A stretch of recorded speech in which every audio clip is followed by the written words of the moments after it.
বিসমিল্লাহির রহমানির রহিম। আমি শুরুতেই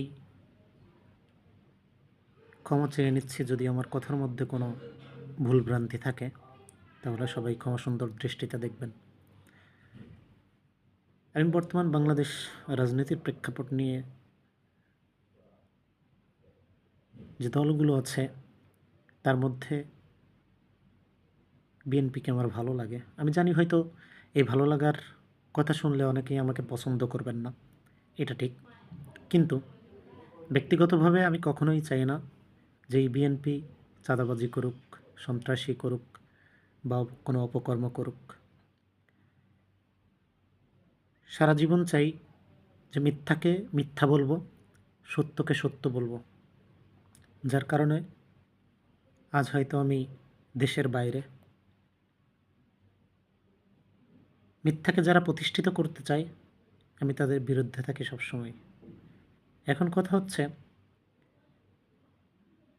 আগামী নির্বাচনে বাংলাদেশ সরকারে কে আসবে সেটার প্রেডিকশন করব না। তবে বিএনপি বড় দল, আমি আশাবাদী বিএনপি ক্ষমতায় আসবে। কিন্তু আমরা চাই না এই বিএনপি চাঁদাবাজি করুক, এই বিএনপির গায়ে আর কোনো কলঙ্ক লাগুক। শহীদ জিয়াউর রহমান যেভাবে দেশ পরিচালনা করেছিলেন, তার মৃত্যুর সময় তার যে অর্থ ছিল সেই অর্থ আসলে কোনো প্রেসিডেন্টের এমন অর্থ থাকে এটা জীবনে কেউ কল্পনাও করতে পারে না। বাংলাদেশের বুকে কোনো প্রেসিডেন্ট তার পরিবারের জন্য কিছু রেখে যায় নাই, এমন দৃষ্টান্ত একমাত্র শহীদ প্রেসিডেন্ট জিয়াউর রহমানের ক্ষেত্রেই আছে। আমি চাই তার ছেলে তারেক জিয়া, আমি ওনাকে সম্মান করি, ভালোবাসি, অত্যন্ত শ্রদ্ধেয় একজন মানুষ। পিতার মতো পুত্রও যেন একই কাজ করে। শহীদ প্রেসিডেন্ট জিয়াউর রহমানকে বাংলাদেশের মানুষ প্রচণ্ড ভালোবাসে। সেই একই ভালোবাসা যেন দেশনায়ক তারেক রহমানের ক্ষেত্রেও থাকে।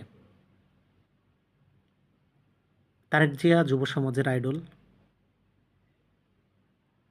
এই তারেক জিয়া, আমি আশা করি বিএনপি ক্ষমতায় গেলে সে প্রধানমন্ত্রী হবে, এটা নিশ্চিত। কারণ দেশনেত্রী বেগম খালেদা জিয়ার এখন আর প্রধানমন্ত্রিত্ব নিয়ে দেশ চালানো সম্ভব না। এজন্য আমি আশাবাদী বিএনপি ক্ষমতায় আসলে তারেক জিয়া প্রধানমন্ত্রী হবেন। তবে আমি দেশনায়কের কাছে একটাই অনুরোধ, তৃণমূলের যারা নেতাকর্মী বা উচ্চ পর্যায়ের যারা নেতাকর্মী, স্থায়ী কমিটিতে যারা আছে, কেউ যেন চাঁদাবাজি না করে, সন্ত্রাসী না করে, রাহাজানি না করে। দেশের মানুষ তাকিয়ে আছে শুধুমাত্র কারা চাঁদাবাজের বিরুদ্ধে আছে। হ্যাঁ, জামাত, ছাত্র শিবির, এরা চাঁদাবাজি করে না কারো কাছ থেকে, এ কথা সত্যি মানতে হবে। তাদের আচরণের ভালো দেখেছে বলেই আজকে বাংলাদেশের মানুষ তাদের পক্ষে কথা বলছে। আমি চাই তারেক জিয়া একই কাজ করবেন। বাংলাদেশের মানুষ তার পক্ষে আছে, ভবিষ্যতে থাকবে। শহীদ প্রেসিডেন্ট জিয়াউর রহমানের মতো আজীবন যেন এই বাংলাদেশের মানুষ ভবিষ্যতে তারেক জিয়ার কথা স্মরণ রাখে, আমি আশাবাদী তিনি এই একই কাজ করবেন। আর দলের সাধারণ মানুষ, নেতা কর্মী যারা যেখানে আছেন, প্রত্যেকের ক্ষেত্রে আমি আশা করি কেউ চাঁদাবাজিতে লিপ্ত হেন না।